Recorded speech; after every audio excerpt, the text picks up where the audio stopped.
Era o aniversário de 7 anos do meu neto.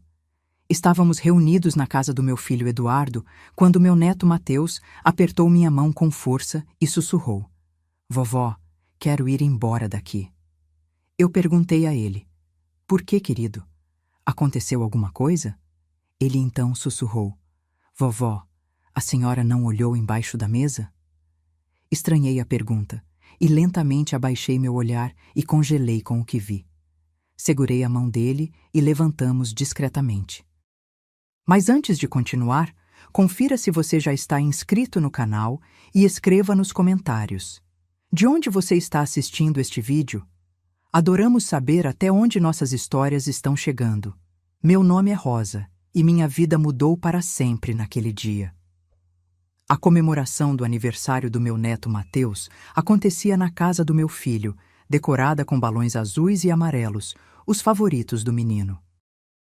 Havia uma mesa farta com salgadinhos, refrigerantes e o bolo de chocolate que eu mesma havia preparado, uma tradição desde que Mateus era bebê.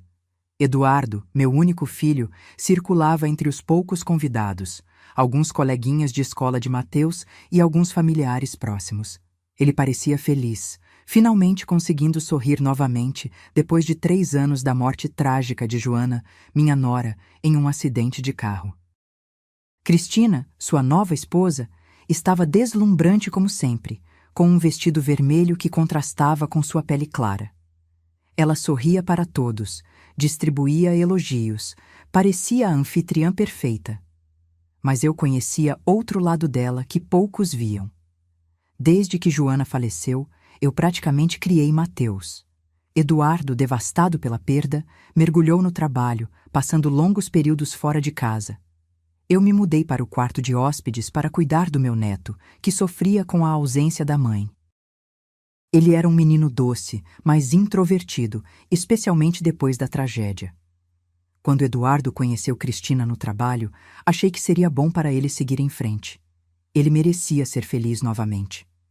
Mas desde o início, algo nela me incomodava. Havia uma falsidade em seu sorriso quando Eduardo não estava olhando, uma frieza em seus olhos quando interagia com Mateus. Naquele dia de aniversário, Mateus estava especialmente quieto. Enquanto as outras crianças corriam e brincavam no quintal, ele permanecia grudado ao meu lado, segurando seu carrinho azul contra o peito como se fosse um escudo protetor. "Vovó", ele sussurrou com urgência, puxando minha blusa com força. "Quero ir embora daqui. Por favor, vamos embora agora." Fiquei alarmada com seu tom. "O que foi, querido? O que aconteceu?" Seus olhinhos estavam arregalados de medo e ele olhava constantemente por cima do ombro, como se temesse ser observado. "A senhora não olhou embaixo da mesa. Olhou?"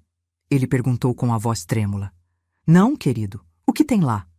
Respondi, cada vez mais preocupada com seu comportamento. Ele agarrou minha mão com tanta força que seus dedinhos ficaram brancos. "A tia Cristina colocou um papel lá. Eu vi." Ele sussurrou, inclinando-se para mais perto. "Ela não sabe que eu vi. Vovó, estou com medo." Disfarçadamente, abaixei-me como se fosse amarrar meu sapato, aproveitando para olhar sob a mesa. O bilhete estava ali, parcialmente escondido, dobrado em 4 partes. Peguei-o rapidamente e voltei à posição normal, fingindo que nada havia acontecido. Com as mãos trêmulas, desdobrei o papel cuidadosamente, mantendo-o escondido no meu colo. As palavras escritas me fizeram gelar. Não esquecer. Colocar amêndoas trituradas no sorvete da criança. Senti meu coração disparar. Mateus tinha alergia grave a frutos secos, um fato que todos na família conheciam bem. O último episódio alérgico havia sido tão severo que passamos 2 noites no hospital, com os médicos avisando que na próxima vez poderíamos não ter a mesma sorte. "Mateus", disse calmamente, tentando não assustá-lo ainda mais. "Quando você viu a tia Cristina colocando esse papel?" "Hoje cedo", ele respondeu baixinho, olhos fixos em Cristina, que conversava animadamente do outro lado da sala. Ela estava falando no telefone com alguém sobre o meu sorvete. Quando me viu, ela escondeu o papel rápido, mas depois eu vi ela colocando embaixo da mesa. Ele apertou meu braço com desespero. Vovó, ela sorriu para mim de um jeito estranho. Igual quando ela quebrou meu dinossauro e disse que foi um acidente. Olhei para Cristina novamente. Ela ria de algo que um convidado havia dito, parecendo completamente à vontade, como se não estivesse planejando algo terrível. Fique aqui, meu amor, falei, guardando o bilhete na bolsa. Vou conversar com seu pai. Encontrei Eduardo na cozinha, verificando as bebidas. Ele sorriu ao me ver. Mãe, acho que vai faltar refrigerante. Talvez devêssemos mandar buscar mais. Eduardo, interrompi, mantendo a voz baixa. Preciso que você veja algo. Mostrei o bilhete a ele, observando sua expressão mudar de curiosidade para confusão e, finalmente, para horror. Onde você encontrou isso?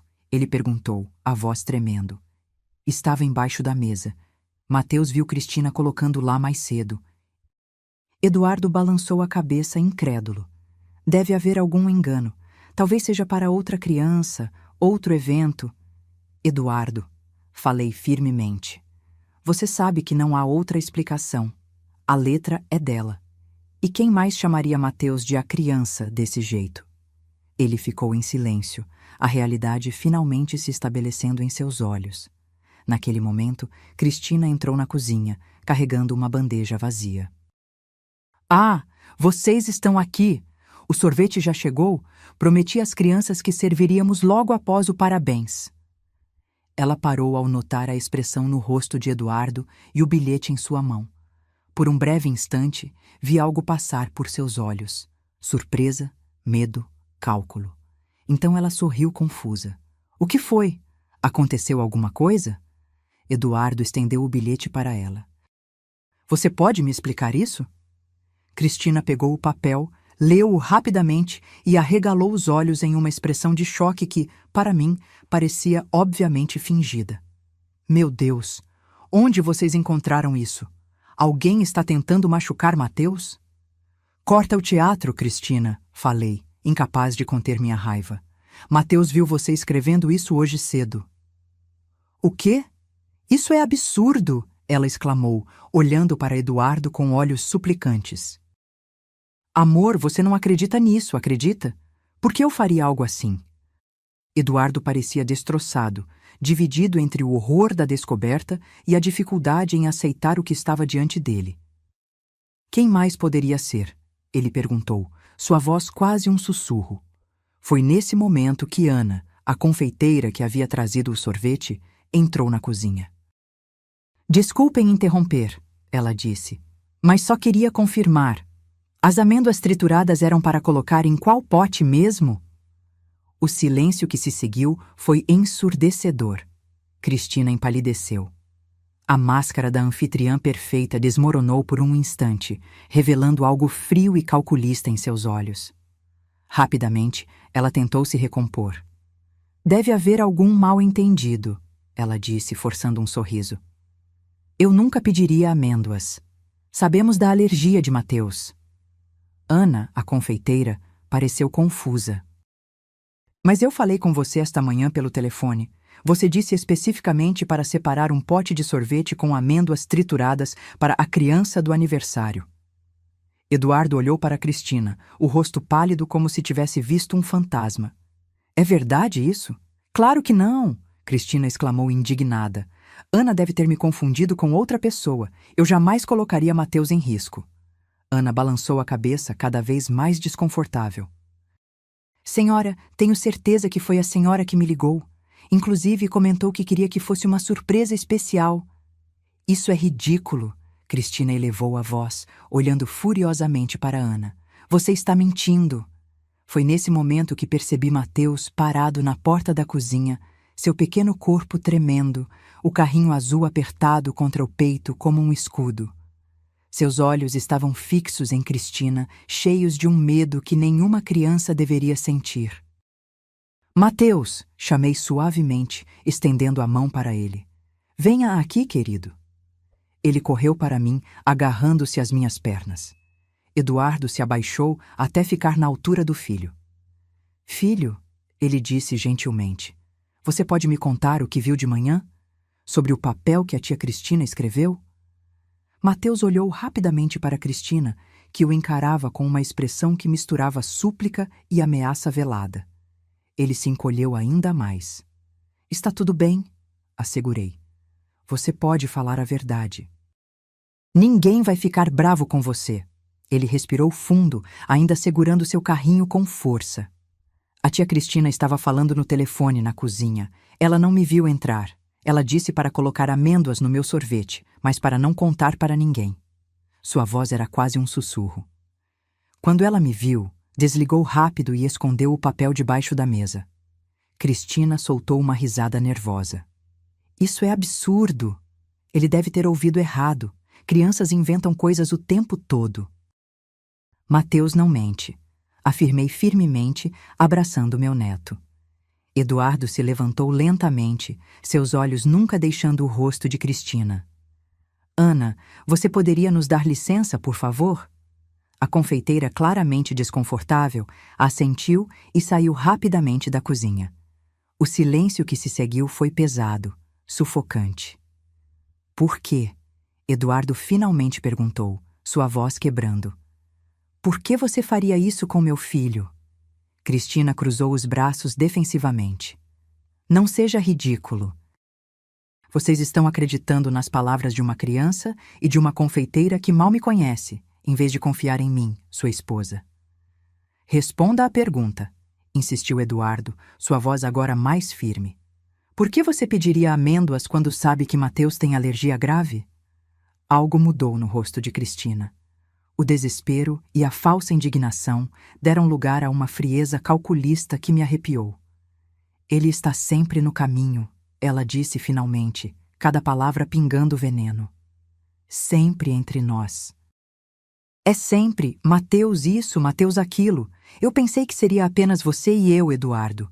Mas não, eu tenho que competir com uma criança mimada e com o fantasma da sua preciosa Joana. O choque no rosto de Eduardo era palpável. Ele deu um passo para trás, como se tivesse levado um tapa. Você realmente planejou machucar meu filho? Sua voz era apenas um sussurro horrorizado. Cristina pareceu perceber seu erro, tentando recuar. Não é isso que eu quis dizer. Você está distorcendo minhas palavras. Ela avançou, tentando pegar as mãos de Eduardo. Eu amo você. Amo nossa família. Estou apenas estressada com a festa. Não estou pensando direito. Eduardo recuou ainda mais. Saia da minha casa, ele disse, a voz baixa, mas firme. Agora.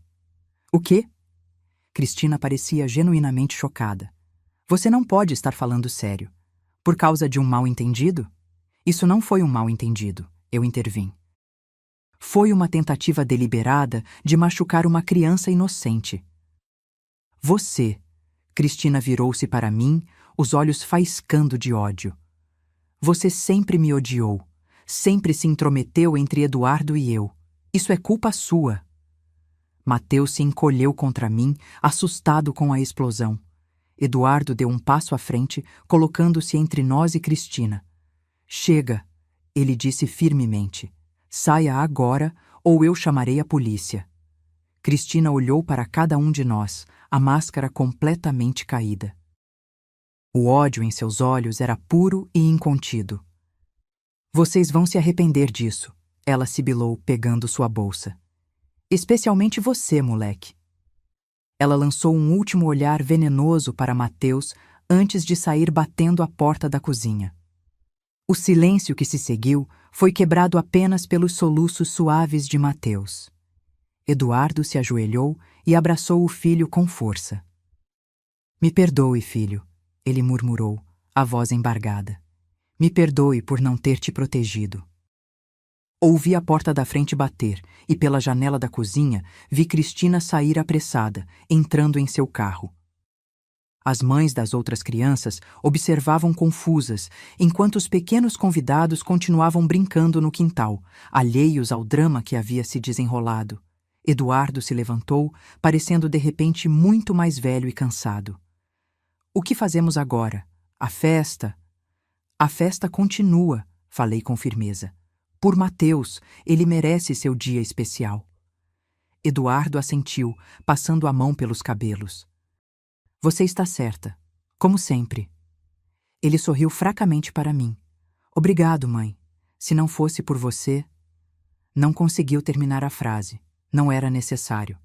Abracei meu filho e meu neto juntos, formando um círculo protetor. Vamos cantar parabéns, comer bolo e celebrar, falei, acariciando o cabelo de Mateus. E amanhã pensamos no resto. Eduardo respirou fundo, recompondo-se. Vou falar com Ana. Precisamos ter certeza de que não há amêndoas em nenhum dos alimentos. Eu cuido disso, ofereci. Você vai lá fora, distrai os convidados. Diga que Cristina não estava se sentindo bem e teve que ir embora. Ele assentiu, agradecido. Antes de sair, ajoelhou-se novamente na frente de Mateus. Você foi muito corajoso hoje, filho, disse, segurando as mãozinhas dele. Você salvou a si mesmo. Mateus olhou para o pai, ainda segurando seu carrinho azul. A tia Cristina vai voltar? Não, Eduardo respondeu com firmeza. Ela nunca mais vai nos machucar. Depois que Eduardo saiu, fiquei na cozinha com Mateus, verificando todo o sorvete com Ana, que estava horrorizada ao perceber o que quase havia feito. Eu jamais teria perdoado a mim mesma, ela disse, lágrimas nos olhos. Quando ela me pediu, achei estranho, mas pensei que talvez fosse para alguma outra criança. Não foi culpa sua, assegurei. Você não sabia. Enquanto separávamos o sorvete seguro para Mateus, meu neto puxou minha blusa.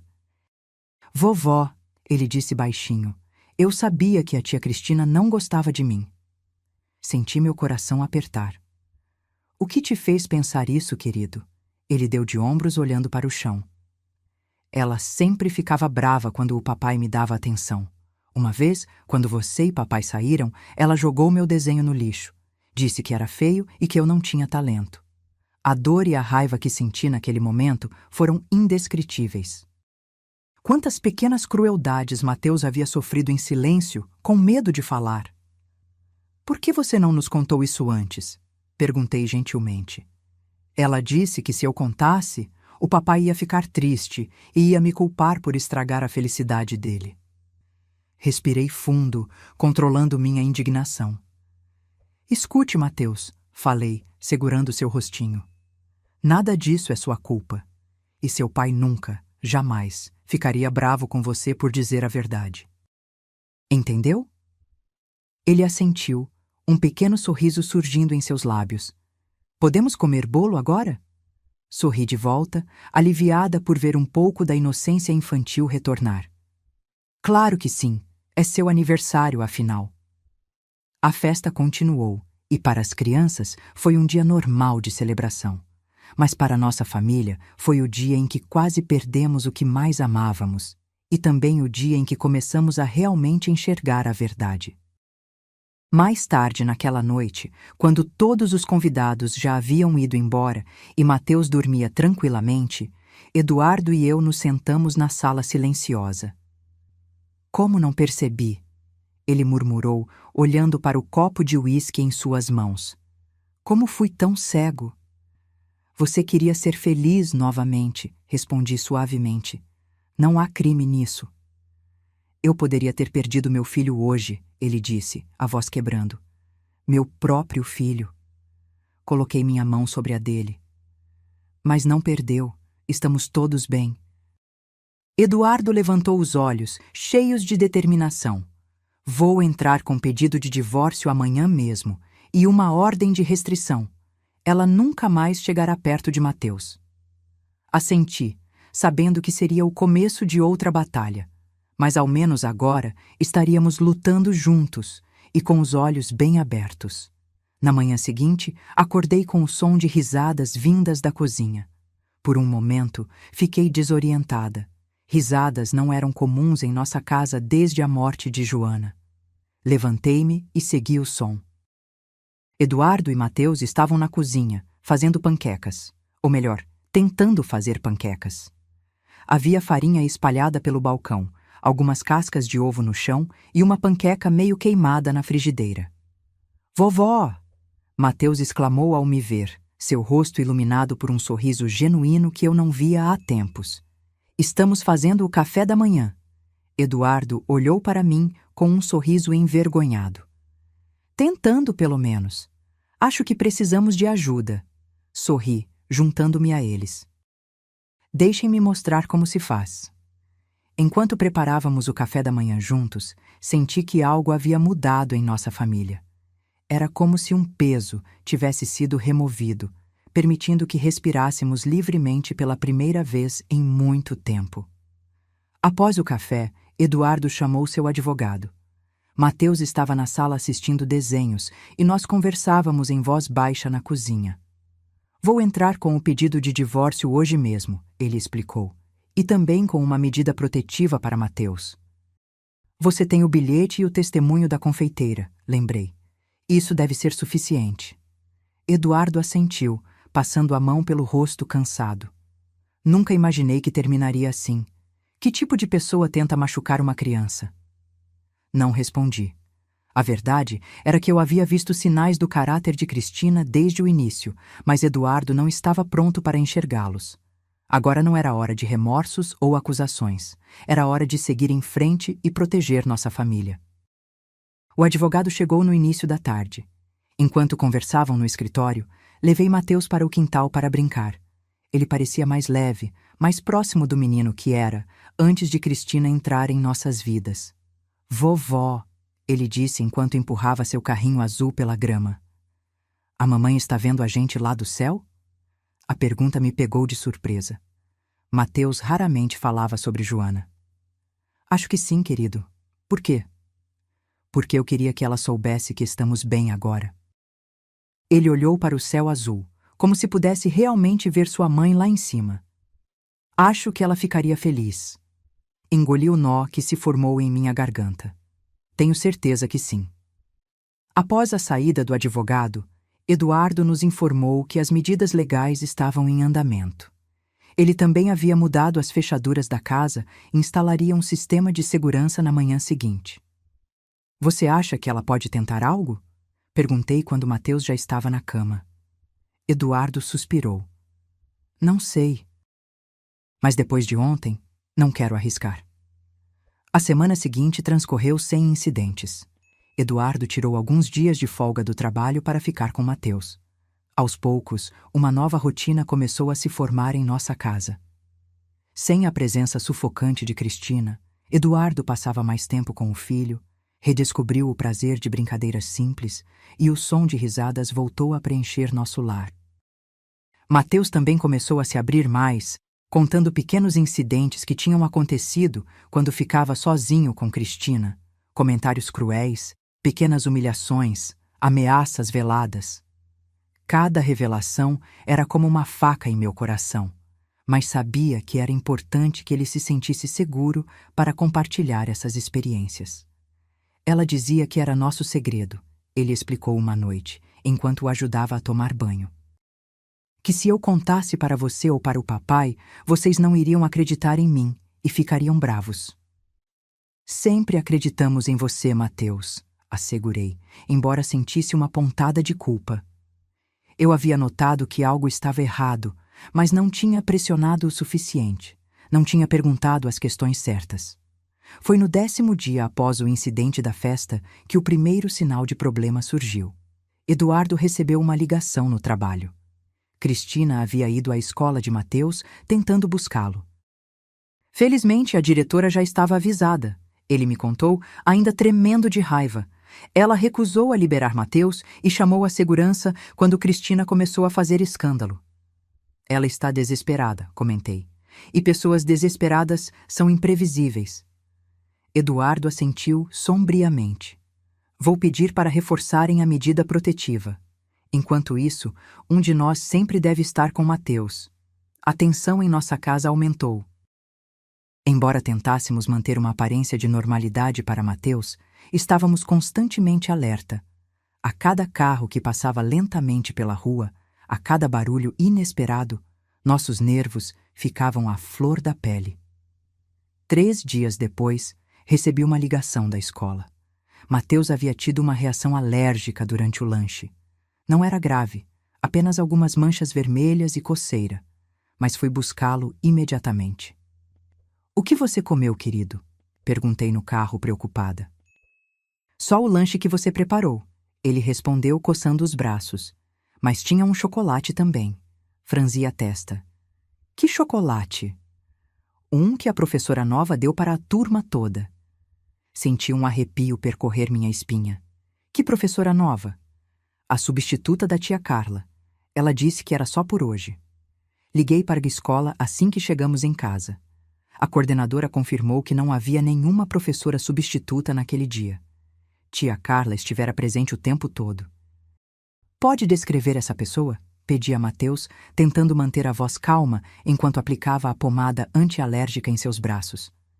"Ela tinha cabelo preto curto e usava óculos grandes", ele respondeu. "Não parecia a tia Cristina." Mas eu sabia. De alguma forma, Cristina havia entrado na escola e dado algo a Mateus, provavelmente chocolate com amêndoas. Não o suficiente para causar uma reação grave, mas o suficiente para nos assustar. Quando Eduardo chegou do trabalho, Mateus já estava melhor, brincando em seu quarto. Expliquei o que havia acontecido. "Isso não pode continuar", ele disse, o rosto pálido de raiva e medo. "Ela está brincando conosco, testando até onde pode ir." "Precisamos de ajuda", falei. "A medida protetiva claramente não é suficiente." Eduardo assentiu. "Vou falar com um investigador particular que um colega recomendou. Precisamos descobrir o que ela está planejando antes que seja tarde demais." O investigador, Sr. Mendes, veio na manhã seguinte. Era um homem de meia idade, com olhos atentos e maneiras discretas. "Já vi casos como este antes", ele explicou após ouvir nossa história.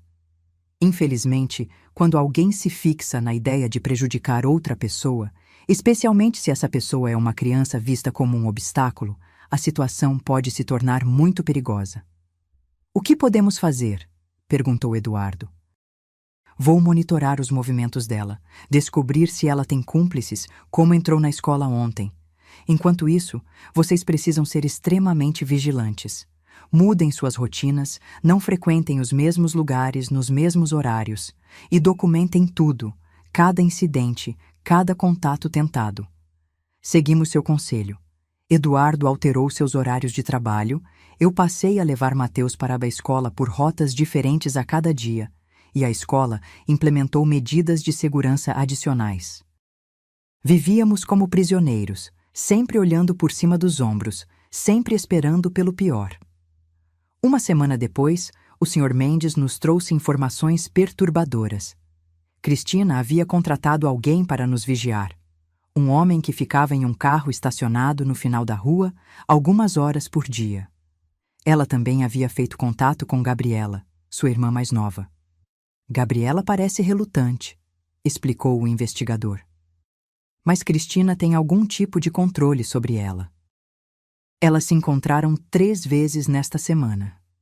"Gabriela", murmurei, lembrando-me da jovem tímida que sempre vivia à sombra da irmã mais velha. Ela sempre pareceu inofensiva. "Pessoas aparentemente inofensivas podem ser manipuladas para fazer coisas terríveis", alertou o Sr. Mendes. "Principalmente por alguém que sabe exatamente quais botões apertar." Decidimos que Eduardo e Mateus ficariam temporariamente em um hotel, enquanto eu permaneceria em casa para manter as aparências. Não gostei da ideia de me separar deles, mas entendi a lógica. Dividir o alvo tornaria mais difícil para Cristina atacar. Na noite antes da partida deles, encontrei Mateus sentado na janela de seu quarto, olhando para a rua escura. "Está tudo bem, querido?" perguntei, sentando-me ao seu lado. "Por que a tia Cristina quer me machucar?" ele perguntou, sua vozinha séria demais para uma criança de 7 anos. A pergunta me pegou desprevenida. Como explicar o ciúme doentio, a obsessão, o mal inexplicável para uma criança? "Algumas pessoas são como peças quebradas de um quebra-cabeça", respondi finalmente. "Elas não se encaixam, não importa o quanto tentem, e isso as deixa muito, muito bravas." Mateus pensou sobre isso por um momento. Como o meu quebra-cabeça do espaço. Quando eu perdi aquela peça da nave e tentei colocar outra no lugar, mas não funcionou? Sorri suavemente. Algo assim. Mas a diferença é que você sabia que a peça estava errada e parou de tentar forçá-la. Algumas pessoas não conseguem aceitar que não pertencem a um lugar e fazem coisas ruins por causa disso. Ele assentiu, parecendo compreender a sua maneira. Vovó, promete que vai ficar segura enquanto eu e papai estivermos fora? Meu coração se derreteu com sua preocupação. Prometo, meu amor, e logo estaremos todos juntos novamente. O que eu não sabia era que Cristina estava muito mais próxima do que imaginávamos e que seu plano já estava em movimento. Na manhã seguinte, Eduardo e Mateus partiram para o hotel. A casa ficou estranhamente silenciosa sem eles. Embora o Sr. Mendes tivesse colocado um segurança discreto para vigiar a casa, não pude evitar a sensação de vulnerabilidade que me acompanhava. Passei o dia tentando manter uma rotina normal. Limpei a casa, fiz algumas compras no mercado local, conversei com vizinhos, tudo para manter a aparência de que nada havia mudado. À noite, Eduardo me ligou para dizer que estavam instalados no hotel e que Mateus estava bem, embora confuso com toda a situação. Ele pergunta quando poderemos voltar para casa, Eduardo disse, sua voz cansada. Não sei o que responder. Diga a ele que é só por um tempinho, até resolvermos algumas coisas de adultos, sugeri. Crianças são mais resilientes do que pensamos, desde que sintam que estão seguras. Após desligar, fiquei olhando pela janela da sala para a rua deserta. O segurança estava em seu carro, discretamente estacionado do outro lado da rua. Deveria me sentir protegida, mas algo me incomodava. Uma sensação persistente de que estávamos perdendo alguma coisa óbvia. No dia seguinte, estava na cozinha preparando o almoço quando a campainha tocou. Pelo olho mágico, vi Gabriela, a irmã mais nova de Cristina, parada na varanda.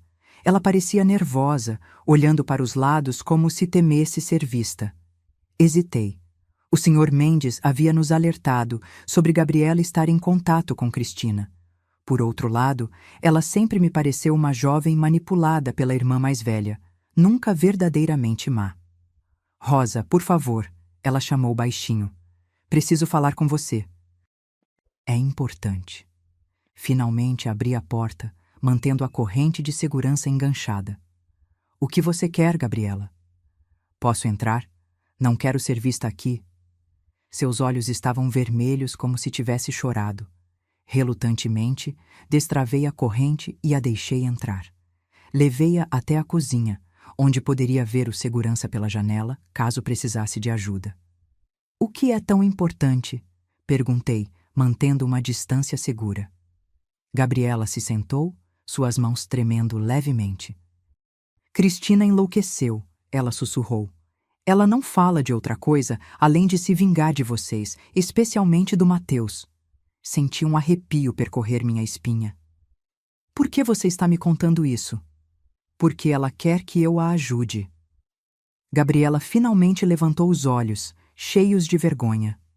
Ela me pediu para entregar um presente para o Mateus na escola. Disse que era só um presente de despedida, algo especial. Ela puxou um pequeno pacote embrulhado em papel colorido do bolso. Mas eu sei que não é só um presente. Ela tem estado diferente, obcecada. Olhei para o pacote com horror. Você sabe o que tem aí dentro? Gabriela balançou a cabeça. Ela não me mostrou, mas a maneira como ela falou me assustou. Ela empurrou o pacote pela mesa. Eu não podia entregar isso para uma criança, mesmo sendo minha irmã pedindo. Peguei o pacote com cuidado, sem abri-lo. Por que você está fazendo isso? Traindo sua própria irmã? Os olhos de Gabriela se encheram de lágrimas. Porque eu sei como é crescer com medo. Cristina sempre. Ela não era uma boa irmã mais velha. Ela me machucava quando éramos crianças, de formas que ninguém percebia. Não quero que outra criança passe por isso. Havia sinceridade em sua voz que me comoveu, mas ainda não podia confiar completamente. Você já contou isso para a polícia? Perguntei. Ela balançou a cabeça, assustada. Não posso fazer isso. Ela é minha irmã. Mas também não posso ser cúmplice de machucar uma criança. Naquele momento, meu celular tocou. Era Eduardo. Mãe! Sua voz estava tensa. O hotel recebeu um buquê de flores para mim. Havia um cartão dizendo: sinto sua falta. Volte para casa. Não tinha assinatura, mas sei que foi ela. Eduardo, a Gabriela está aqui, falei, observando a jovem atentamente. Ela trouxe um presente que Cristina queria dar para o Mateus. Houve um silêncio tenso do outro lado da linha. Não confio nela, ele finalmente disse. Isso pode ser uma armadilha. Também pensei nisso, respondi, mas acho que ela está sendo sincera. Depois de desligar, encarei Gabriela. Se você está realmente preocupada com Mateus, precisa nos ajudar de verdade. Precisa nos contar tudo o que sabe sobre os planos da Cristina. Ela respirou fundo, parecendo tomar uma decisão difícil. Ela alugou uma casa de veraneio, aquela na praia onde vocês costumavam ir em família. Disse que seria o lugar perfeito para resolver tudo. Gabriela engoliu em seco. Ela tem remédios lá, muitos remédios. Congelei. A casa de praia havia sido vendida após a morte de Joana. Eram memórias demais para Eduardo suportar. Mas Cristina sabia da importância daquele lugar para nossa família. Quando ela pretende fazer isso? Perguntei, tentando manter a voz calma. Amanhã à noite. Ela está convencida de que vocês voltarão para casa em breve, já que o segurança não estará mais aqui. O que você quer dizer? O homem que está vigiando a casa. Gabriela apontou discretamente para a janela. Cristina pagou mais do que vocês. Ele vai embora hoje à noite. Meu sangue gelou. O segurança em quem confiávamos estava trabalhando para Cristina o tempo todo. Como posso ter certeza de que você não está mentindo agora? Perguntei, minha mente trabalhando freneticamente. Gabriela tirou o celular do bolso e o colocou na mesa. Aqui estão as mensagens dela. Você pode ver tudo. Peguei o telefone e comecei a ler. Era pior do que imaginávamos. Cristina não estava apenas tentando assustar Mateus ou nos ameaçar. Ela estava planejando algo definitivo, algo do qual não haveria volta. Vou ligar para o Sr. Mendes, falei, pegando meu telefone com mãos trêmulas. E depois para a polícia. Por favor, não mencione meu nome, Gabriela pediu, parecendo genuinamente aterrorizada. Ela vai me matar se souber que eu contei. Não posso prometer isso. Se quisermos deter Cristina de verdade, precisaremos do seu testemunho. O Sr. Mendes chegou em 15 minutos, parecendo extremamente sério após ler as mensagens no celular de Gabriela. Ele a levou para outra sala para conversar em particular, enquanto eu falava com Eduardo. Não voltem para casa, insisti. Fiquem onde estão. O Mendes está cuidando de tudo aqui. Mas e você? A preocupação era evidente na voz dele. Estarei bem. Vou para um hotel diferente assim que terminarmos aqui. Mas, no fundo, um plano diferente começava a se formar em minha mente. Se Cristina estava determinada a agir amanhã à noite, talvez pudéssemos usar isso a nosso favor. Pegar ela em flagrante, com evidências suficientes para garantir uma ordem de restrição permanente, talvez até uma prisão. Quando o Sr. Mendes voltou com Gabriela, ele parecia convencido da sinceridade dela. Acredito que ela esteja falando a verdade, ele disse. E temos um problema sério em mãos. Ele explicou que a situação era mais complicada do que imaginávamos. Cristina não estava agindo sozinha. Além do segurança, ela havia contratado outra pessoa para vigiar o hotel onde Eduardo e Mateus estavam. Precisamos ser muito cuidadosos, ele advertiu. A Sra. Rosa deveria vir comigo agora. Podemos levá-la para um lugar seguro. Não, falei com firmeza. Tenho uma ideia melhor. Expliquei meu plano. Era arriscado, mas se funcionasse, teríamos Cristina exatamente onde queríamos, tentando executar seu plano, com testemunhas e evidências suficientes para garantir que ela nunca mais se aproximasse da nossa família. O Sr. Mendes inicialmente protestou, considerando o plano perigoso demais, Mas após algumas modificações para garantir minha segurança, ele relutantemente concordou. Se vamos fazer isso, precisamos fazer direito, ele disse. E precisamos da cooperação da Gabriela. A jovem parecia aterrorizada, mas assentiu. Vou ajudar. Não quero que ninguém se machuque. Naquela noite, enquanto me preparava para a armadilha que montaríamos, abri finalmente o pacote que Gabriela havia trazido. Dentro, havia um pequeno bolo de chocolate cuidadosamente embalado, parecendo inocente e tentador. Entregamos a sobremesa para análise e a confirmação veio rapidamente. Estava carregado de amêndoas trituradas, o suficiente para causar uma reação fatal em alguém com a alergia de Mateus. Olhando para aquele bolo, senti uma determinação fria se instalar em meu peito. Esta mulher havia tentado matar meu neto não uma, mas 2 vezes. Ela havia se infiltrado em nossa família, manipulado meu filho, e agora estava obstinada em nos destruir porque não conseguira o que queria. Não permitiria que ela tentasse uma 3ª vez. O plano estava definido. Amanhã à noite, Cristina encontraria exatamente o que estava procurando, mas o resultado não seria o que ela esperava. A manhã surgiu cinzenta e fria, combinando com a tensão que pairava sobre nós. Eduardo havia sido instruído a levar Mateus para outro hotel, ainda mais distante e seguro.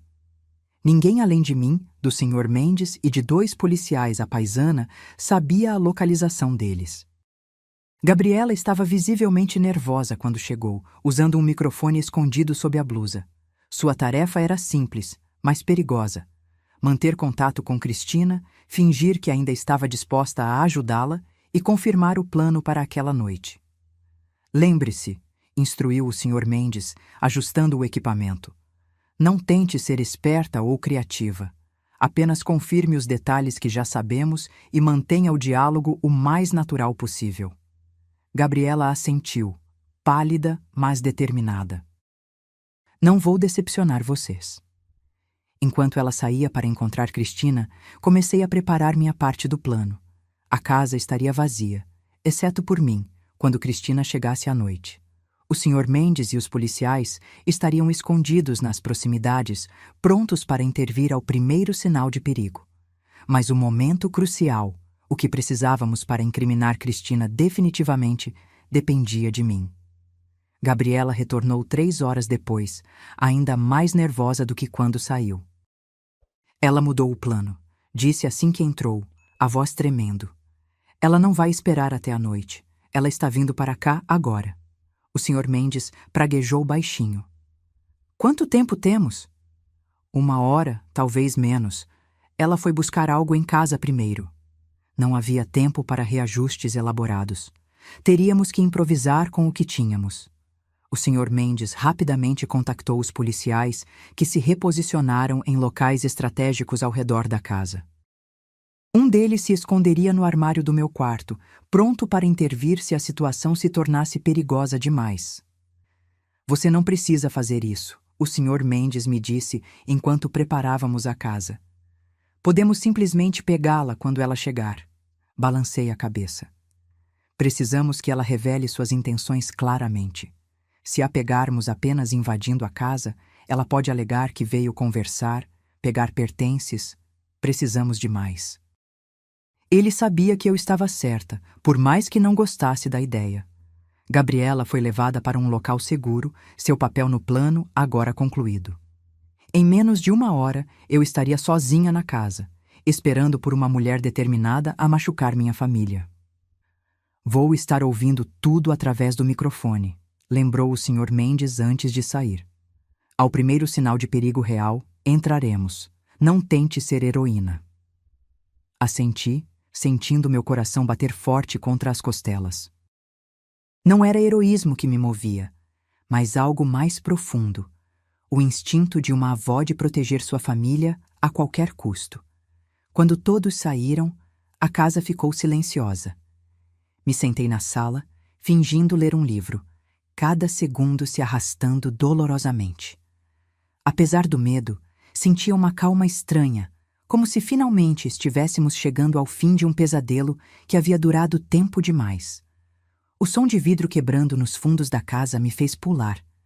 Ela havia chegado, mais cedo do que esperávamos. Forcei-me a permanecer sentada, como se não tivesse ouvido nada. Segundo o plano, eu deveria parecer surpresa quando ela aparecesse. Os passos eram leves, quase inaudíveis, mas eu podia sentir sua presença se aproximando. Mantive os olhos no livro, embora não conseguisse ler uma única palavra. Que cena tocante! A voz de Cristina cortou o silêncio, fria e debochada. A avó dedicada, esperando pacientemente. Levantei os olhos, simulando surpresa. Cristina estava parada na entrada da sala, um sorriso gelado nos lábios. Mas o que me chocou foi sua aparência. Sempre tão cuidadosa com a imagem, agora parecia desgrenhada, os olhos fundos e avermelhados, o cabelo despenteado. Cristina, falei, levantando-me lentamente. O que você está fazendo aqui? Não se faça de idiota, ela respondeu, dando um passo à frente. Notei que carregava uma pequena bolsa. Onde estão Eduardo e o moleque? Longe de você, respondi, mantendo a voz firme apesar do medo. E é melhor você sair antes que eu chame a polícia. Ela riu, um som agudo e perturbador. Você acha que tenho medo da polícia? Acha que tenho medo de qualquer coisa agora? Vocês destruíram minha vida, minha reputação, meu casamento. Você tentou matar meu neto, respondi, a raiva verdadeira transparecendo em minha voz. 2 vezes. Aquele moleque era um obstáculo, ela disse, como se fosse a coisa mais natural do mundo. Eduardo e eu poderíamos ter sido felizes se não fosse por ele e por você. Seu rosto se contorceu em uma expressão de ódio. Sempre se intrometendo, sempre suspeitando de mim, nunca me dando uma chance. Eu dei chances demais, rebati. Vi como você tratava Mateus quando achava que ninguém estava olhando. Os olhares, as palavras cruéis, as pequenas humilhações. Eu deveria ter agido antes. Cristina colocou a bolsa sobre a mesa de centro e começou a abri-la lentamente. Sabe, eu realmente amava Eduardo. Ele era perfeito, bem-sucedido, gentil, bonito, exatamente o que eu sempre quis. E ele me amava também, até vocês envenenarem a mente dele contra mim. Ele viu quem você realmente é, falei, observando atentamente seus movimentos. Viu que você estava disposta a machucar uma criança inocente por ciúme. Ciúme? Ela riu novamente, aquele som desconfortável. Não, Rosa. Sobrevivência. Aquele menino sempre seria mais importante para Eduardo do que eu. Ele sempre estaria entre nós, sempre seria a prioridade. A lembrança viva daquela mulher perfeita que eu nunca poderia substituir. Ela tirou um pequeno frasco da bolsa. Eu só queria o que era meu por direito, um marido que me colocasse em primeiro lugar. Meu coração acelerou ao ver o frasco. O que é isso? Oh, isso! Ela olhou para o frasco com uma casualidade assustadora. É apenas um pequeno presente para o Mateus, já que ele gosta tanto de brincar perto da piscina do hotel. Congelei. Como ela sabia sobre a piscina do hotel? Vendo minha expressão, ela sorriu satisfeita. Sim, Rosa, eu sei exatamente onde eles estão. O Pacific Garden Hotel, quarto 217, com vista para a piscina. Mateus brincou lá ontem à tarde, com aquele carrinho azul ridículo que ele nunca larga. Meu sangue gelou. De alguma forma, ela havia descoberto. Torcia para que Eduardo já tivesse levado Mateus para o novo local, seguindo o plano. Não adianta, falei, tentando ganhar tempo. A polícia já está a caminho deles. Você nunca chegará perto de Mateus novamente. Cristina deu de ombros, imperturbável. Talvez não. Mas antes de ser pega, posso garantir que vocês sintam pelo menos um pouco da dor que eu senti. Ela colocou o frasco na mesa. Isso aqui é um veneno bastante criativo. Incolor, sem cheiro, dissolve facilmente em líquidos. Os sintomas parecem uma reação alérgica severa. Quem suspeitaria, não é? O menino já tem histórico. Senti náuseas ao ouvir sua descrição fria, metodicamente detalhada. Ela realmente havia planejado tudo. Por que está me contando isso? Perguntei, tentando manter a conversa fluindo, dando tempo para que os policiais ouvissem tudo. Porque quero que você saiba, ela respondeu, seus olhos brilhando com algo próximo à loucura. Quero que você passe o resto da sua vida pensando em como poderia ter impedido. Como você, a avó protetora, falhou no final. Ela deu um passo em minha direção e instintivamente recuei. Mas você sabe, Rosa, pensei melhor. Ela continuou, sua voz agora quase suave. Por que esperar até chegar ao hotel? Por que não começar com você? Antes que pudesse reagir, ela avançou, empurrando-me com força. Caí sobre o sofá, o ar escapando dos meus pulmões com o impacto. Cristina estava sobre mim em um instante, o frasco aberto em uma mão. Acho que uma demonstração seria útil, ela sussurrou, para que você possa imaginar exatamente o que Mateus sentirá. Lutei desesperadamente, empurrando-a, tentando afastar o frasco do meu rosto. Onde estavam os policiais? Por que não entravam? Agora! Gritei, esperando que eles ouvissem o sinal combinado. A porta da sala foi aberta com um estrondo. 2 policiais entraram, armas em punho, gritando para Cristina recuar e largar o frasco. Ao mesmo tempo, o policial escondido no quarto surgiu atrás dela, agarrando seus braços. Cristina gritou de raiva e frustração quando o frasco caiu de sua mão, derramando seu conteúdo no carpete. Ela se debateu furiosamente enquanto os policiais a algemavam, gritando acusações e ameaças. "Isso não acaba aqui!" ela berrou enquanto a arrastavam para fora. "Vocês vão pagar. Todos vocês!" Fiquei sentada no sofá, tremendo, enquanto o Sr. Mendes entrava rapidamente, verificando se eu estava ferida. "A senhora está bem? Ela a machucou?" Balancei a cabeça, incapaz de falar por um momento. O alívio e o medo se misturavam em uma onda avassaladora. "Eduardo e Mateus?" Finalmente consegui perguntar. "Estão seguros", ele garantiu. "Mudaram de hotel esta manhã, como planejado." Ela estava blefando sobre saber onde estavam. Deixei escapar um suspiro trêmulo. "Acabou? Realmente acabou?" "Sim", ele respondeu, ajudando-me a levantar. "Temos tudo gravado. Suas confissões, sua tentativa de atacá-la, o veneno. Ela não sairá da prisão tão cedo."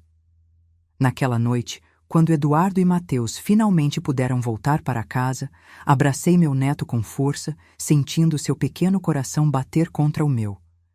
Ele não sabia de todos os detalhes do que havia acontecido, apenas que Cristina havia feito algo muito ruim e agora estava com a polícia.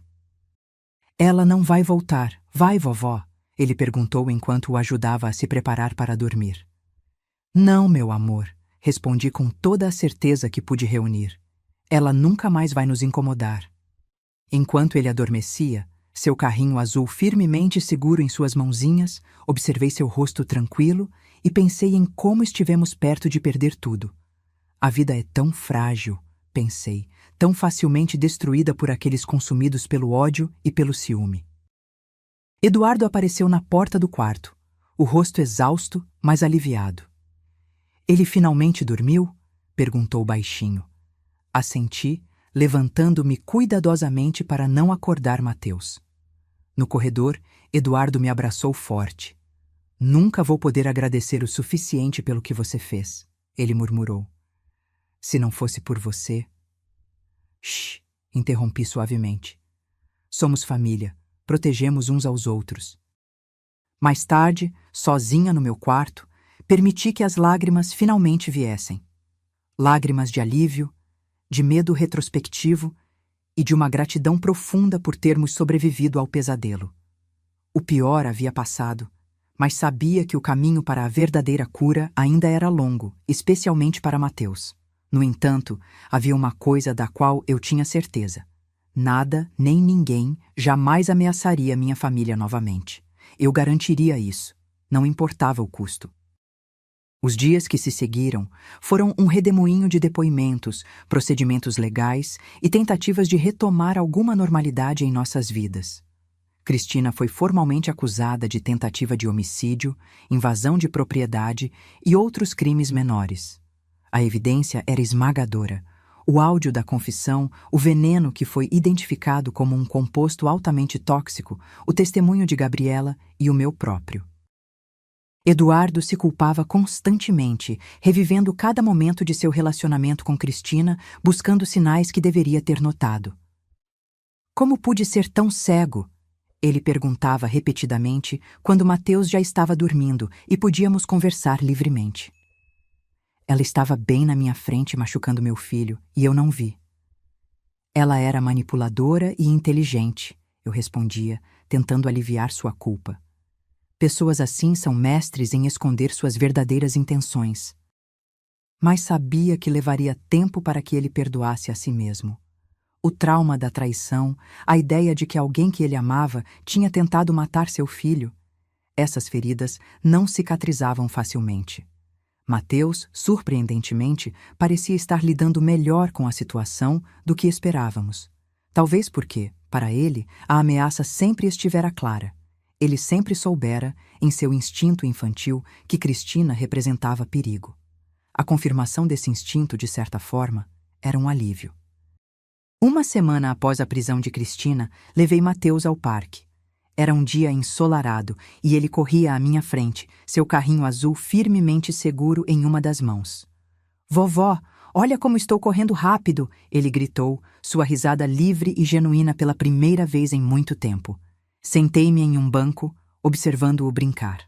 Uma jovem mulher se sentou ao meu lado, sorrindo ao ver Mateus. "Seu neto?" ela perguntou amigavelmente. "Sim", respondi com orgulho. "Ele tem 7 anos. "É uma idade maravilhosa", ela comentou. "Ainda são crianças, mas já começam a entender o mundo ao seu redor." Assenti, pensando em como Mateus havia sido forçado a entender certas realidades do mundo cedo demais. Que nem todas as pessoas que sorriem são boas, que às vezes aqueles que deveriam nos proteger são os que mais nos machucam. Ele passou por momentos difíceis recentemente, compartilhei, sem entrar em detalhes. Mas é um menino forte. "Crianças geralmente são mais resilientes do que pensamos", a mulher respondeu. "Especialmente quando têm adultos que os amam incondicionalmente." Suas palavras tocaram algo em mim. Amor incondicional. Não era isso que havia guiado cada uma de minhas ações? O amor por meu filho e meu neto. Um amor que não pedia nada em troca, que existia simplesmente porque eles existiam? "Vovó, venha ver o que eu achei." Mateus chamou de perto de uma árvore. Desculpei-me e fui até ele. Ele havia encontrado um pequeno ninho de passarinho caído com um único ovo intacto. "Está sozinho", ele disse, olhando tristemente para o ovo. "Onde está a mãe dele?" "Talvez ela esteja procurando comida", sugeri. "Ou talvez o ninho tenha caído e ela não possa mais cuidar dele." Mateus pensou por um momento. "Podemos levar para casa e cuidar dele?" Expliquei gentilmente que nem sempre podemos interferir na natureza e que às vezes as coisas não acontecem como esperamos. Ele assentiu seriamente, aceitando essa dura realidade com uma maturidade que me surpreendeu. Naquela noite, enquanto preparávamos o jantar juntos, algo que se tornara uma tradição desde os eventos recentes, Mateus puxou um assunto inesperado. "Vovó", ele disse enquanto me ajudava a colocar os pratos na mesa. "A tia Cristina vai ficar presa para sempre?"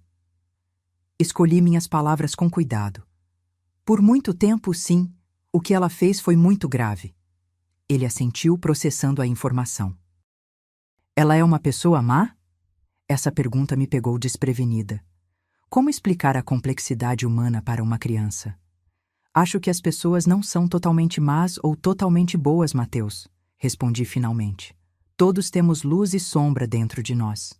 Mas algumas pessoas deixam que a sombra cresça tanto que acaba cobrindo quase toda a luz. Como uma planta sem sol." Sorri com a analogia. Exatamente.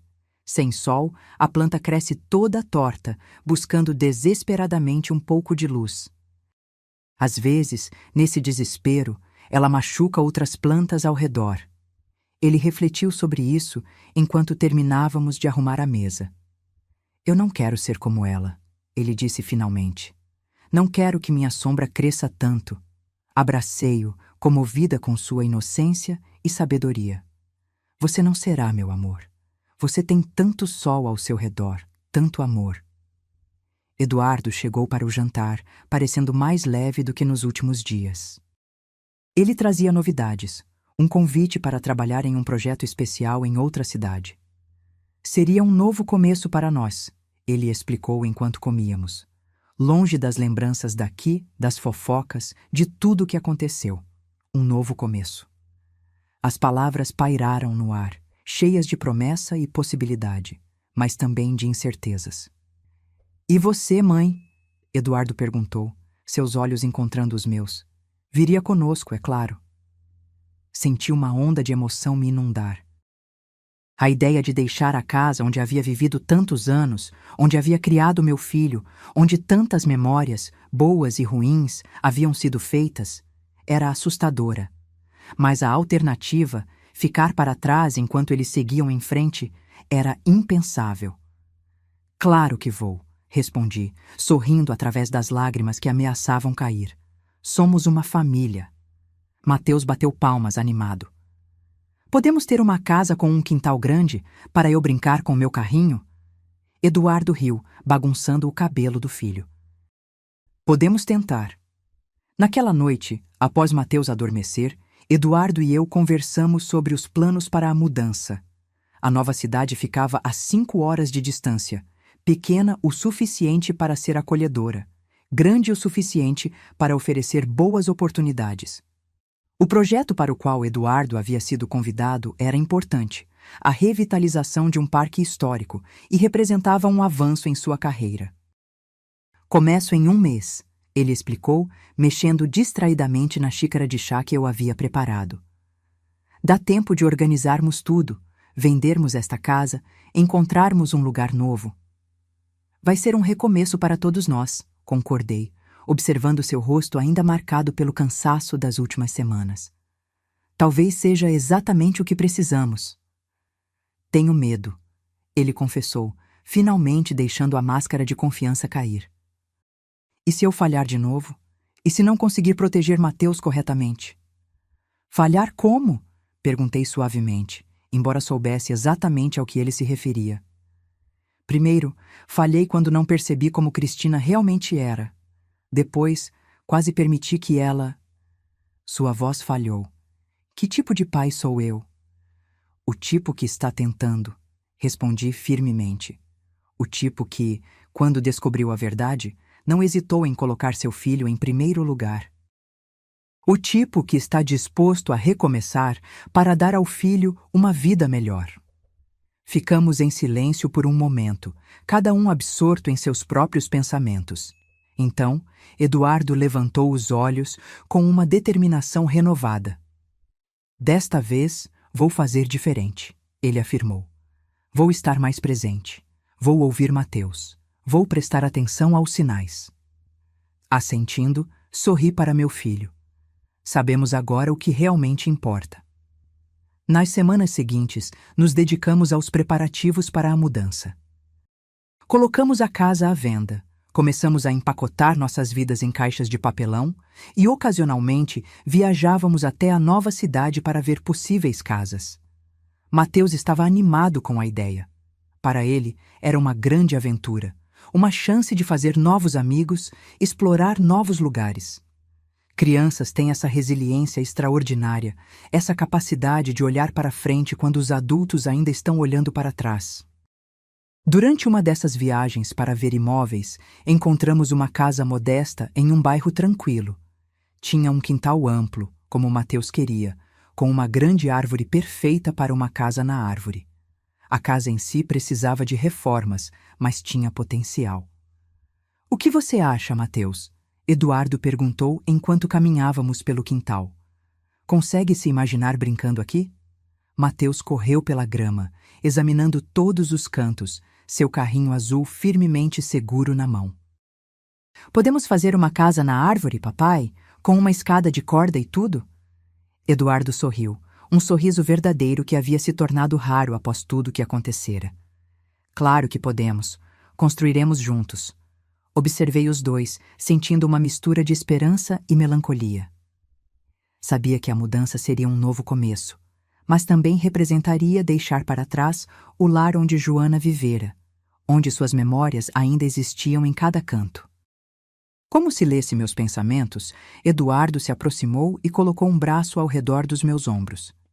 Ela estaria feliz em nos ver seguindo em frente, ele disse suavemente, especialmente vendo Mateus feliz novamente. Assenti, incapaz de falar por um momento. Sim, ela estaria. Decidimos comprar a casa. O processo foi surpreendentemente rápido, como se o universo finalmente conspirasse a nosso favor, abrindo caminhos onde antes só havia obstáculos. A última semana em nossa velha casa foi emocionalmente exaustiva.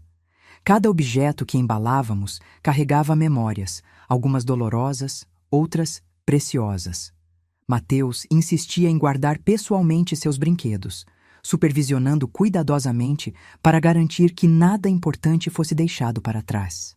Uma noite, encontrei-o sentado no chão do seu quarto, quase vazio, olhando fixamente para uma foto emoldurada de Joana.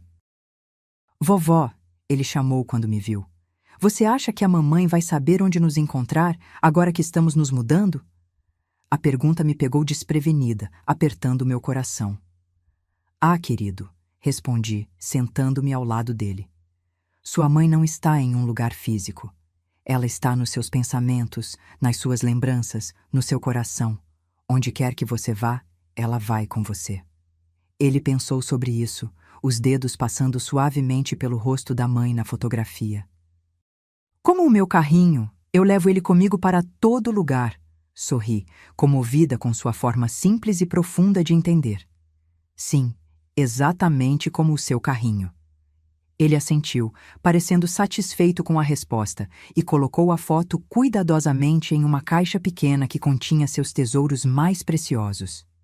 No dia da mudança, permaneci por último na casa vazia, caminhando pelos cômodos que haviam abrigado tantos capítulos de nossas vidas.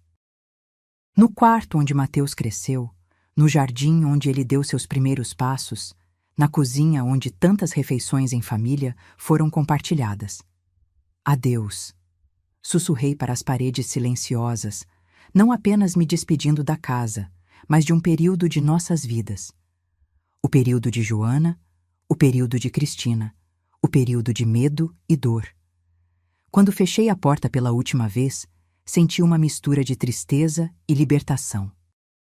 À minha frente, Eduardo e Mateus me esperavam no carro carregado, prontos para a viagem que nos levaria ao nosso novo começo. A adaptação à nova cidade e à nova casa não foi fácil. Como qualquer transição, teve seus desafios. Novos vizinhos para conhecer, nova escola para Mateus, novas rotinas para estabelecer. Eduardo estava ocupado com seu novo projeto, frequentemente chegando em casa tarde, exausto, mas satisfeito. Eu assumi a tarefa de transformar a casa em um lar. Escolhi cores para as paredes, cortinas para as janelas, organizei os móveis. E, o mais importante, fiz questão de criar espaços que fossem verdadeiramente nossos, não apenas réplicas do que tínhamos antes. O quarto de Mateus foi pintado de azul, como ele queria, com uma prateleira especial para seu carrinho e seus outros tesouros. O escritório de Eduardo foi organizado para ser funcional, mas acolhedor. E para mim, criei um pequeno cantinho na varanda dos fundos, com uma cadeira confortável e vasos de plantas, onde podia observar Mateus brincando no quintal enquanto lia ou tricotava. Lentamente, a casa começou a ganhar vida. Os sons de Mateus correndo pelos corredores, as conversas ao redor da mesa de jantar, até mesmo as ocasionais discussões sobre tarefas domésticas. Tudo isso transformava o espaço em algo mais que apenas paredes e teto. 3 meses após a mudança, Eduardo anunciou que havia convidado alguém para jantar. Uma colega de trabalho, ele explicou, parecendo nervoso como um adolescente. Ela é arquiteta paisagista, está trabalhando no mesmo projeto que eu. Olhei para ele com curiosidade, notando o rubor em suas bochechas. Ela é especial? Perguntei diretamente. Eduardo hesitou, depois assentiu levemente. Acho que sim. Ela é diferente. Mas não é nada sério ainda, e depois de tudo o que aconteceu com Cristina, estou sendo muito cauteloso. E Mateus, ele já a conheceu? Brevemente, quando ela veio ao escritório uma vez. Eles conversaram sobre dinossauros por 10 minutos inteiros. Ele sorriu com a lembrança. Ela tem um sobrinho da idade dele, então sabe como falar com crianças. Concordei com o jantar, mas não pude evitar a preocupação que se instalou em meu peito. Seria cedo demais? Mateus ainda estava se adaptando à nova vida. E depois do trauma com Cristina, como reagiria à ideia de outra mulher na vida do pai? No dia combinado, Laura chegou pontualmente às 7. Era uma mulher de estatura média, cabelos castanhos curtos e olhos vivos e inteligentes. Vestia-se de forma simples, mas elegante, sem a ostentação que sempre marcara o estilo de Cristina. É um prazer finalmente conhecê-la, Dona Rosa, ela disse, apertando minha mão firmemente. Eduardo fala muito sobre a senhora. Sua sinceridade era palpável, seu sorriso genuíno. Não havia a calculada perfeição que sempre me incomodara em Cristina. Mateus, inicialmente tímido, logo se aproximou quando Laura mencionou um novo livro sobre dinossauros que havia comprado para o sobrinho. Você gosta de dinossauros também? Ele perguntou, os olhos brilhando. Claro, Laura respondeu animadamente. Quem não gostaria de criaturas gigantes que dominaram a Terra por milhões de anos? O jantar transcorreu de forma surpreendentemente agradável. Laura era inteligente, bem-humorada e, o mais importante, natural em suas interações. Ela não forçava a aproximação com Mateus, não fingia interesse em suas histórias. Simplesmente conversava com ele como conversaria com qualquer pessoa, com respeito e atenção genuína. Em determinado momento, notei algo interessante. Mateus havia deixado seu precioso carrinho azul sobre a mesa, algo que raramente fazia. Laura o notou e perguntou gentilmente. Este carrinho parece especial. Tem uma história? Mateus olhou para o pai, depois para mim, como se buscasse permissão. Eduardo assentiu encorajadoramente. Minha mãe me deu, Mateus explicou. Antes de ir para o céu. É o meu tesouro mais importante. Esperava ver desconforto ou ciúme no rosto de Laura, mas em vez disso, vi apenas compreensão e respeito. É um carrinho muito bonito, ela disse simplesmente. Sua mãe tinha bom gosto. Aquela pequena interação disse mais sobre Laura do que horas de conversa poderiam revelar. Ela não via Joana como uma rival a ser apagada, não via o apego de Mateus ao carrinho como algo a ser superado. Ela aceitava e respeitava a importância daquelas memórias. Depois que Laura foi embora, Eduardo me olhou ansiosamente, claramente buscando minha aprovação. Ela parece uma boa pessoa, comentei honestamente. Genuína. O alívio em seu rosto era evidente. Estou indo devagar, mãe. Muito devagar. Mas ela me faz querer tentar novamente. Abracei meu filho, sentindo o peso que ele carregava nos ombros. Você merece ser feliz, Eduardo. E Mateus também. Vamos com calma, está bem? Ele assentiu, compreendendo perfeitamente o que eu não disse explicitamente, que estaríamos mais atentos desta vez, mais cautelosos, mais vigilantes em proteger Mateus. Nos meses seguintes, Laura se tornou uma presença cada vez mais frequente em nossas vidas. Sempre respeitosa, nunca impondo sua presença ou tentando ocupar um lugar que não era seu. Ela trazia uma energia leve para nossa casa, um lembrete de que a vida continuava, de que novas alegrias eram possíveis mesmo após a dor. Uma tarde, 6 meses após nossa mudança, encontrei Mateus sentado na casa da árvore que Eduardo finalmente havia construído para ele. Subi a escada de corda, não sem alguma dificuldade, afinal não era mais uma jovem, e me sentei ao seu lado. 1 centavo pelos seus pensamentos, ofereci, usando a expressão que minha própria mãe costumava usar comigo.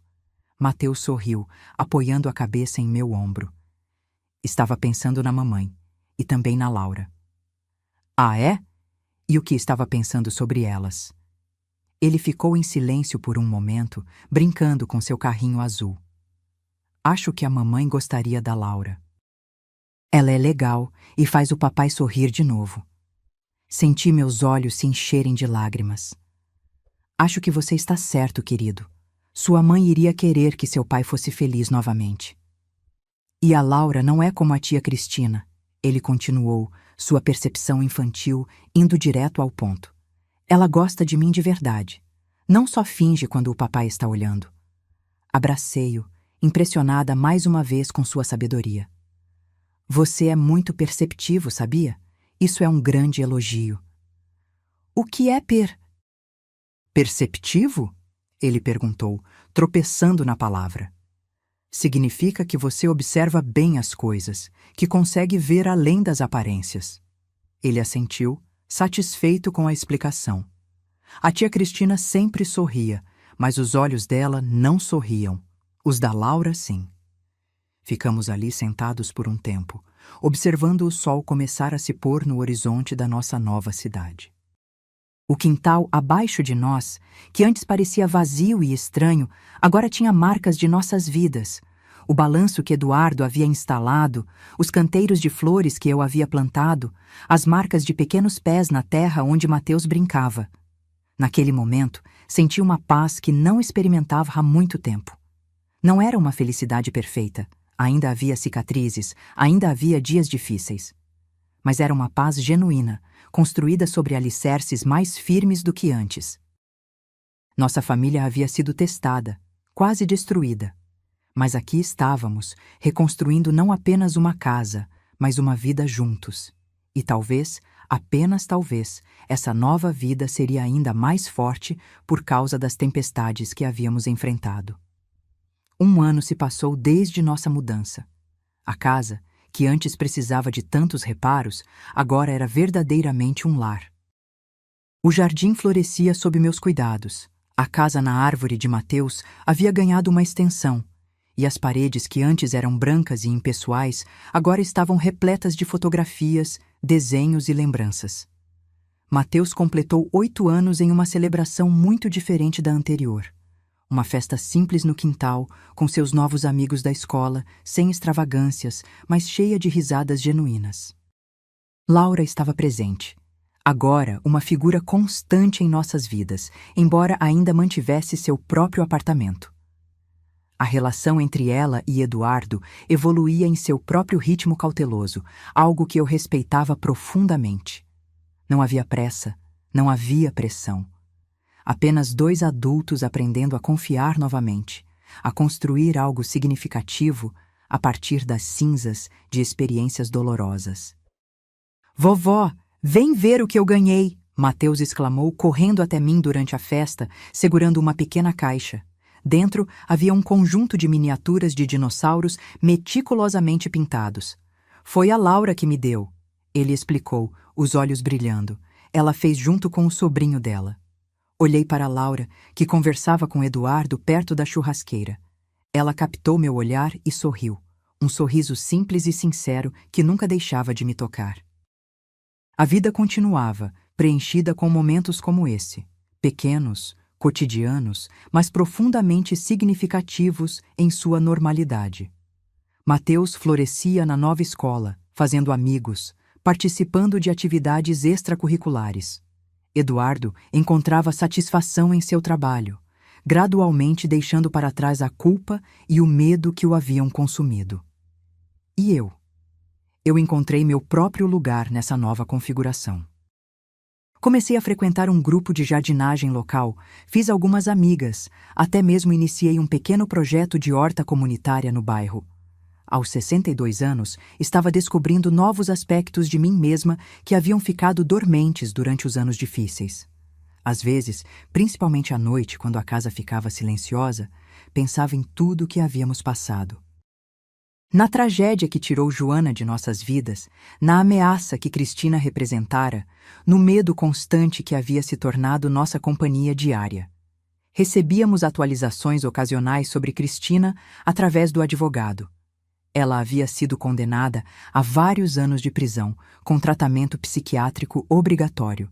Às vezes, ainda tinha pesadelos com ela, com o ódio em seus olhos quando foi levada pela polícia. Mas esses pesadelos vinham com menos frequência agora, perdendo força à medida que nossa nova vida ganhava solidez. Uma tarde de domingo, estávamos todos no quintal. Eduardo e Mateus construíam um foguete de papelão. Laura lia um livro na rede que havíamos instalado entre duas árvores e eu cuidava de meus canteiros de flores. O ar estava perfumado com o cheiro de terra úmida e flores silvestres, o sol filtrado suavemente através das folhas das árvores. "Mãe", Eduardo me chamou, levantando-se da grama e limpando as mãos na calça. "Podemos conversar um momento?" Ele parecia nervoso, o que imediatamente despertou minha curiosidade. Deixei minhas ferramentas de jardinagem e o segui até a varanda, onde poderíamos falar em particular. "Tudo bem, filho?" perguntei, preocupada com sua expressão séria. Eduardo respirou fundo. "Estou pensando em pedir a Laura em casamento." Embora não fosse totalmente inesperado, eles estavam juntos há quase um ano. A notícia ainda me causou uma pequena onda de choque. Não por desaprovar, mas pelas memórias que inevitavelmente surgiam. "Você tem certeza?" perguntei, sabendo que a pergunta carregava mais peso do que suas simples palavras. Eduardo assentiu, um sorriso nervoso iluminando seu rosto. "Tenho, mãe. Desta vez tenho mesmo. É diferente. Tudo é diferente. Não é aquela paixão intensa e cega que senti por Cristina. É algo mais calmo, mais sólido." "E Mateus, você conversou com ele sobre isso?" "Ainda não oficialmente, mas tenho sondado o terreno. Ele adora a Laura, você sabe disso. E ela o respeita. Respeita a memória de Joana." Olhei para o jardim, onde Laura agora se juntara a Mateus na construção do foguete. Ela ouvia atentamente enquanto ele explicava algo, provavelmente compartilhando algum fato fascinante sobre espaçonaves que havia aprendido recentemente. "Ela é uma boa pessoa", concordei. "E vocês formam uma bela família." Os olhos de Eduardo se encheram de lágrimas inesperadas. "Obrigado, mãe. Por tudo. Por nos salvar. Se não fosse por você..." Toquei seu rosto, como fazia quando ele era apenas um menino. "Somos família, Eduardo. Protegemos uns aos outros. Sempre." No mês seguinte, numa tarde tranquila, Eduardo pediu Laura em casamento. Não foi nada extravagante, apenas um jantar em casa com Mateus e eu como cúmplices. Eduardo havia dado a Mateus a importante tarefa de segurar a caixinha com o anel, o que o menino fez com uma seriedade adorável. "Laura", Eduardo começou, sua voz trêmula de emoção. "Este último ano me mostrou que recomeços são possíveis, que a felicidade pode ser encontrada novamente, mesmo depois da dor." Laura o olhava com olhos brilhantes, já suspeitando do que estava por vir. "Não estou pedindo que você substitua ninguém", Eduardo continuou, olhando brevemente para Mateus. "Estou pedindo que você se junte a nós, com seu próprio lugar único em nossas vidas." Mateus deu um passo à frente, segurando a pequena caixa aberta. "Você quer ser parte da nossa família, Laura?" Ele perguntou, com a inocência direta das crianças. "Para sempre?" Laura olhou para o anel, depois para Mateus e finalmente para Eduardo. Lágrimas escorriam livremente por seu rosto.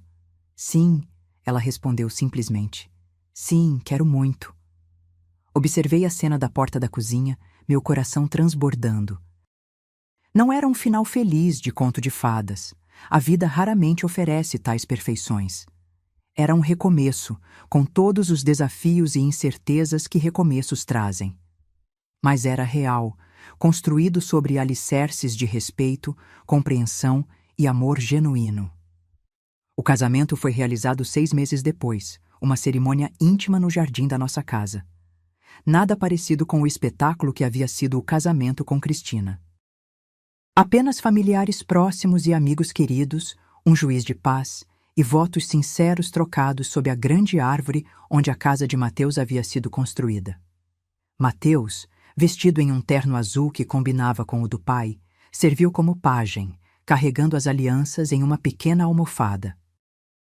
Seu carrinho azul, agora um pouco desgastado pelo tempo, mas ainda seu tesouro mais precioso, estava estrategicamente posicionado em uma mesinha especial perto do altar improvisado, uma homenagem silenciosa a Joana, uma inclusão dela neste novo capítulo. Durante a recepção, observei minha família reunida. Eduardo e Laura dançando lentamente, Mateus correndo com outras crianças pelo jardim, amigos conversando em pequenos grupos espalhados pelo espaço que havíamos criado juntos. Uma sensação de plenitude me preencheu. Não era perfeição. Nenhuma vida é. Era uma felicidade construída a partir de escolhas conscientes, de aprendizados dolorosos, de um amor que havia sido testado e fortalecido pelas provações. Pensei em como estivemos perto de perder tudo. Em como um simples bilhete encontrado embaixo de uma mesa havia revelado uma verdade sombria que poderia ter mudado nossas vidas para sempre de uma forma trágica. Em como o instinto de proteção, este amor feroz e inabalável por aqueles que chamamos de família, nos havia salvo. Mateus se aproximou, interrompendo meus pensamentos. Seu rostinho estava corado de tanto correr, seus olhos brilhantes de felicidade. Vovó, está gostando da festa? Ele perguntou, sentando-se ao meu lado. Estou amando, meu amor, respondi, ajeitando sua gravata borboleta que havia se soltado. E você? É o melhor dia, ele declarou com convicção. Então, após um momento de reflexão, acrescentou.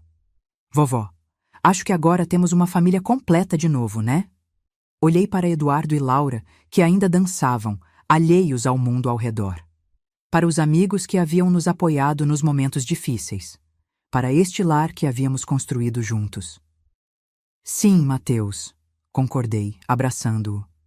Temos uma família completa, diferente da anterior, mas completa do nosso jeito. Ele assentiu, satisfeito com a resposta, e então pulou de volta para se juntar às outras crianças em suas brincadeiras. Observei-o se afastar, este menino que havia enfrentado tanto em sua curta vida, mas que ainda mantinha a capacidade de amar, de confiar, de encontrar alegria no mundo. É estranho como o destino funciona. Como momentos de perigo extremo podem levar a novos caminhos que, de outra forma, nunca teríamos encontrado. Como o pior nas pessoas pode revelar o melhor em nós mesmos. Como, às vezes, precisamos passar pelo fogo para emergir mais fortes, mais claros sobre o que realmente importa. Nossa história continuaria, com novos capítulos ainda por escrever. Haveria desafios, certamente. Dias difíceis, desentendimentos, momentos de dúvida. Mas havia também uma fundação sólida agora, construída não sobre ilusões ou aparências, mas sobre verdades essenciais. Que família é quem nos protege, que amor verdadeiro respeita e honra, que a felicidade mais duradoura vem não de grandes gestos dramáticos, mas de pequenos momentos de conexão genuína. Enquanto a festa continuava ao meu redor, senti uma profunda gratidão pela jornada que nos trouxe até aqui, pela intuição que me alertou sobre Cristina, pela coragem de Mateus em falar quando algo estava errado, pela capacidade de Eduardo de aprender e crescer, pela chance de recomeçar, e talvez mais importante, por aquele momento de pura sorte, ou providência, que me fez olhar embaixo da mesa naquele dia fatídico, revelando um perigo que poderia ter permanecido oculto até ser tarde demais. Às vezes, são os pequenos momentos que mudam tudo. Um olhar, um bilhete, uma pergunta inocente de uma criança. E a disposição de uma avó de fazer absolutamente qualquer coisa para proteger aqueles que ama. Agora, se você gostou dessa história, já clica nesse próximo vídeo que está aparecendo na tela, porque nele a história de traição e reviravolta como você nunca viu antes.